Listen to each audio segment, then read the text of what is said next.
Blake Lively's lawsuit has ignited widespread debate, attracting attention from legal experts, Hollywood insiders, and fans alike. As one of the most high-profile cases in recent memory, the lawsuit raises critical questions about workplace ethics, the power dynamics in the film industry, and the legal complexities surrounding allegations of misconduct. What initially seemed like a straightforward legal complaint has now evolved into a tangled web of accusations, conflicting narratives, and strategic legal maneuvering. After dedicating nearly 5 hours to reviewing the legal documents, it has become clear that this case is far more complex than it first appeared. The lawsuit is filled with allegations that, while serious, lack the kind of clear-cut evidence that typically strengthens legal claims of this nature. Many statements appear to contradict each other, making it difficult to determine the true nature of what occurred behind the scenes. Given the depth of this case and the public scrutiny it has attracted, a closer analysis is necessary to understand the broader implications. At the heart of this legal battle is the claim that director Justin Bahlon engaged in inappropriate behavior on set, creating a toxic working environment for Blake Lively and other cast members. According to Lively's lawsuit, Bahlon allegedly exhibited excessive physical contact, made unprofessional remarks, and fostered an uncomfortable atmosphere. However, as the legal complaint is examined in greater detail, it becomes apparent that the accusations are largely based on subjective interpretations rather than concrete, verifiable evidence. Lively's legal team has positioned her as the central figure in this case, arguing that she was both a victim and an advocate for others who felt similarly uncomfortable. Yet, as the complaint is dissected, it becomes evident that many of her statements are structured to evoke an emotional response rather than present a clear factual argument. For example, she claims that Bahlon actively benefited from her star power while simultaneously making the working environment intolerable. This raises an important question: if Bahlon found her presence so problematic, why would he have relied on her influence to promote the film? The conflicting nature of these claims weakens the overall argument by presenting two opposing narratives simultaneously. A key element in the lawsuit is Lively's assertion that multiple cast members and crew complained about Bahlon's behavior. However, upon closer examination, it becomes evident that the language used in the complaint is designed to give the impression that a large number of people were affected when, in reality, the same small group is repeatedly referenced. This is a common legal tactic used to amplify a case's perceived weight, making it seem as though the issue was more widespread than it may have actually been. One of the most striking aspects of this lawsuit is the absence of substantial evidence supporting Lively's claims. While the allegations are serious, they are largely based on subjective accounts rather than irrefutable documentation. This is particularly concerning given the nature of workplace misconduct cases, which typically require strong, verifiable evidence to hold up in court.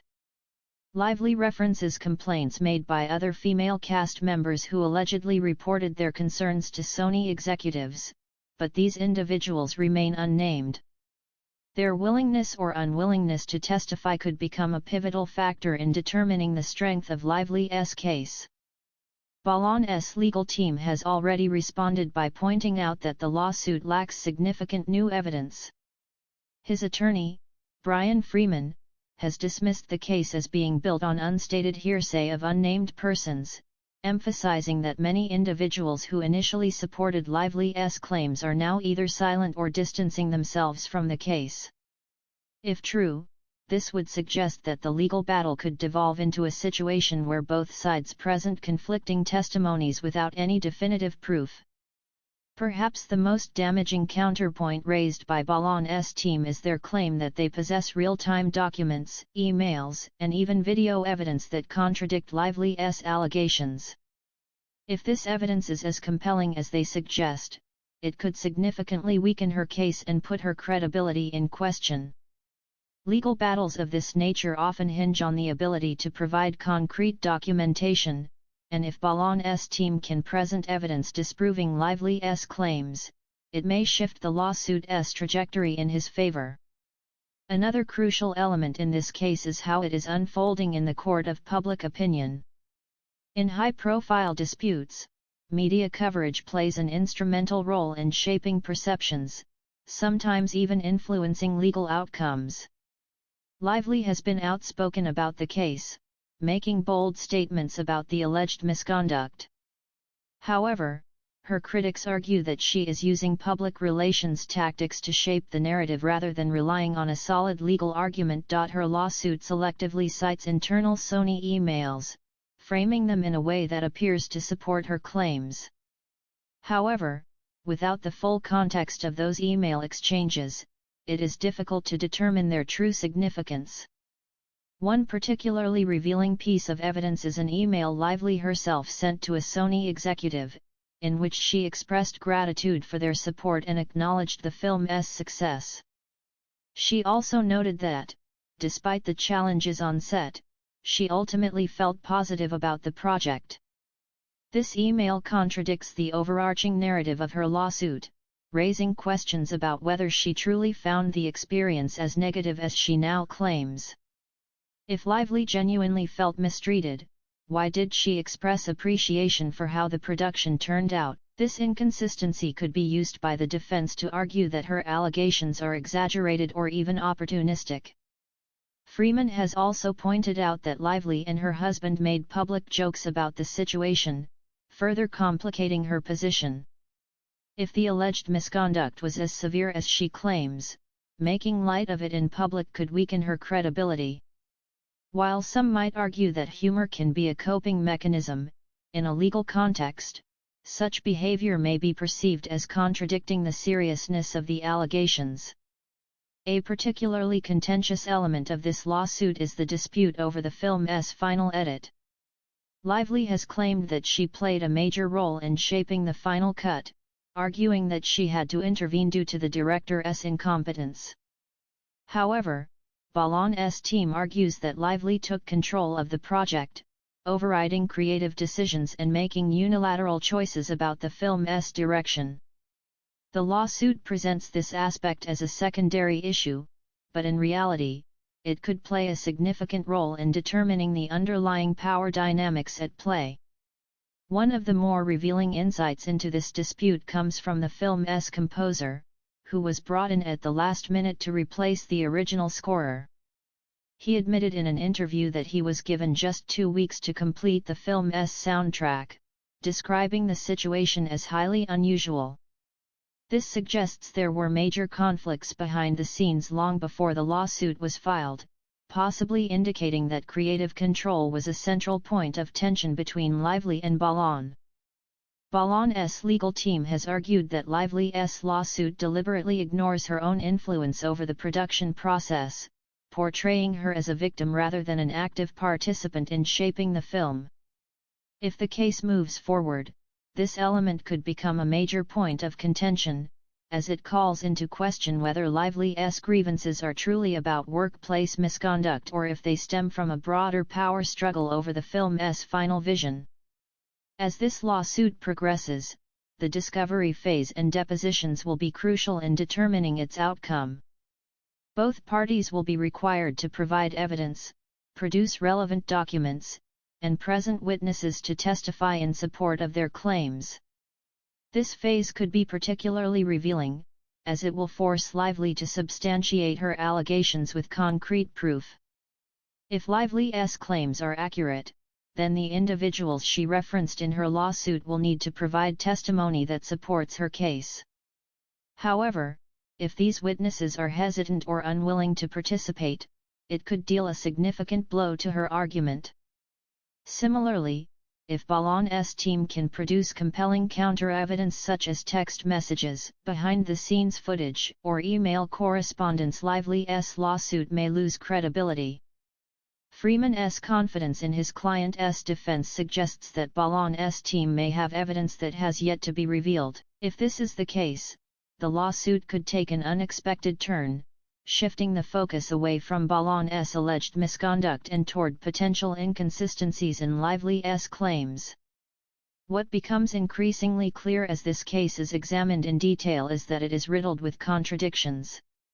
Lively's arguments seem to shift depending on the context, and many of her claims lack the kind of verifiable evidence needed to make a strong legal case. While workplace misconduct is a serious issue that should never be dismissed, it is equally important that allegations be supported by clear, factual evidence rather than ambiguous narratives. Ultimately, the outcome of this lawsuit will depend on what is revealed in the coming months. The discovery process and depositions will be instrumental in determining whether Lively's claims hold up under legal scrutiny or if they begin to unravel. As both sides prepare for the next phase of the case, it is clear that this legal battle is far from over and will continue to shape discussions about power, accountability, and credibility in the entertainment industry. The unfolding controversy surrounding Blake and Justin has taken a turn that few expected. The situation, initially framed as a professional dispute, has escalated into a full-blown public scandal, revealing power dynamics, allegations, and conflicting narratives that continue to dominate headlines. What started as creative disagreements on set quickly spiraled into a chaotic series of accusations, PR battles, and career-altering consequences.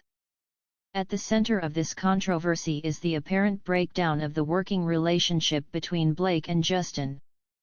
Their dynamic, which was once considered professional, if not entirely harmonious, seems to have turned into a full-fledged war. The conflict allegedly began when Blake pushed for creative control over the project, ultimately sidelining Justin in the process. Instead of collaborating with the professional composer originally hired for the film, she insisted on a different musical direction, forcing last-minute changes that caused production delays. Reports suggest that she pressured the team to completely overhaul the score within 2 weeks, leaving little room for the original artist's contributions.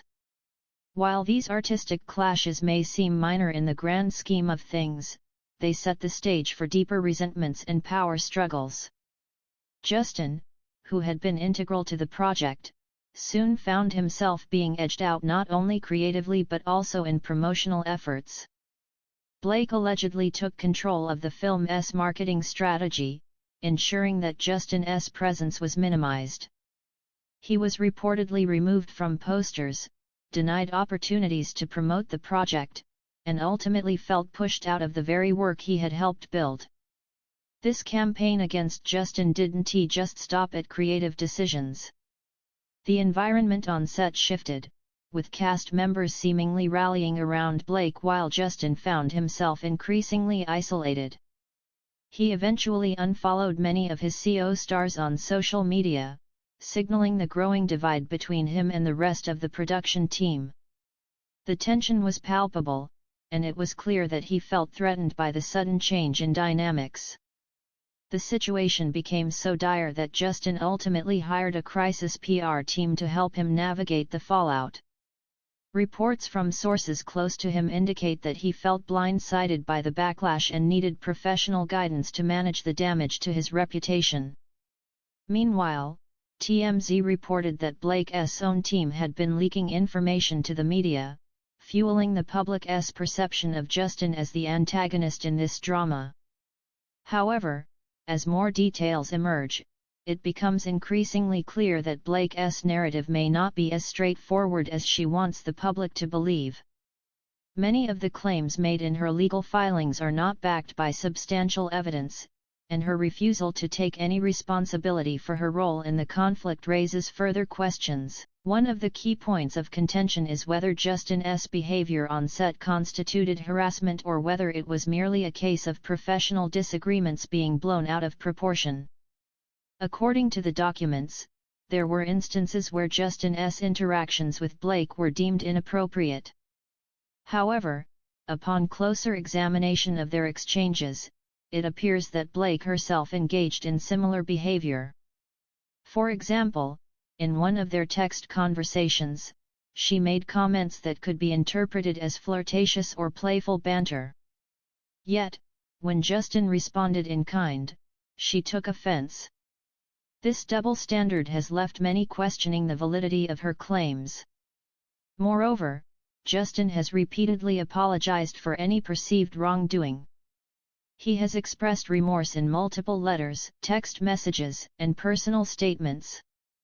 When confronted by Ryan, he acknowledged the issues and attempted to make amends. He made efforts to adjust his behavior, complied with the requests made by Blake and the team, and even reshot scenes to accommodate her concerns. Given these actions, it is difficult to understand why Blake continued to escalate the situation instead of resolving matters privately. Instead of accepting his attempts at reconciliation, Blake chose to remove him from the promotional efforts entirely. Her actions suggest that she was not merely seeking accountability but was actively trying to erase his contributions to the film.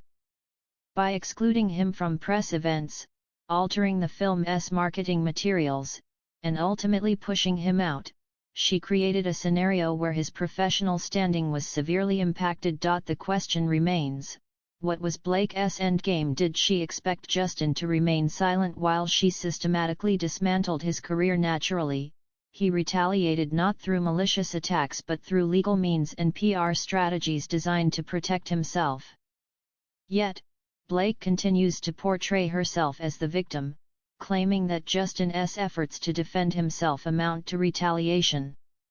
One of the most troubling aspects of this case is how Blake has expanded her accusations beyond Justin.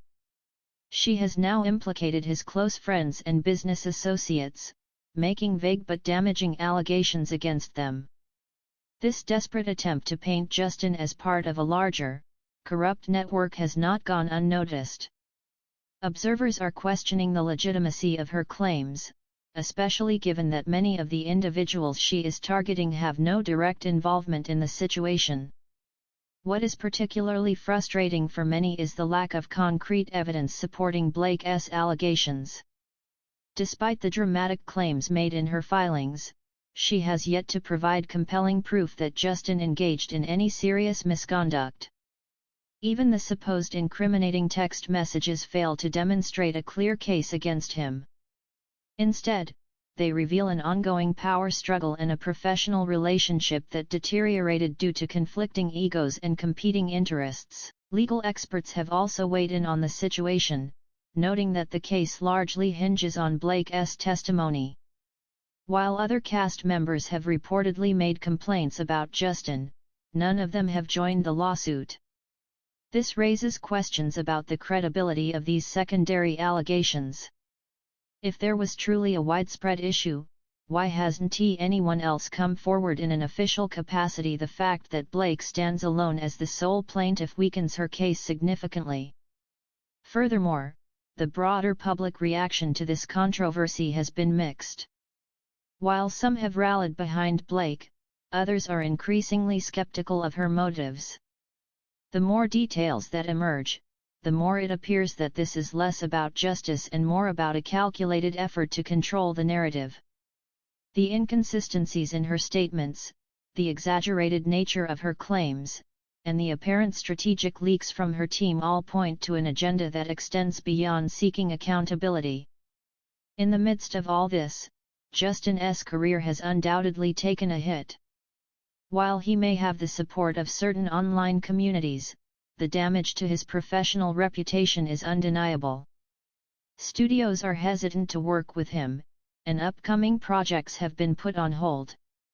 This raises an important question: is the punishment proportional to the alleged wrongdoing? Based on the available evidence, it seems excessive. Meanwhile, Blake continues to position herself as the aggrieved party, despite clear indications that she played a significant role in creating this toxic situation. Her recent appearances and statements suggest that she is not nearly as distressed as she claims to be. If anything, she appears to be using this controversy to further solidify her position in the industry, at the expense of Justin's career. Ultimately, this case serves as a cautionary tale about power, influence, and the dangers of weaponizing allegations in Hollywood. It highlights the complexities of workplace conflicts and the ways in which personal and professional disputes can escalate into full-blown public battles. As the legal proceedings continue, it remains to be seen whether Blake's claims will hold up under scrutiny or if the truth will paint a very different picture. For now, the public is left sifting through the chaos, waiting for more information to emerge. One thing is certain, this controversy is far from over, and the coming weeks will likely bring even more revelations that challenge the narrative being presented. Until then, all we can do is watch as this dramatic saga continues to unfold.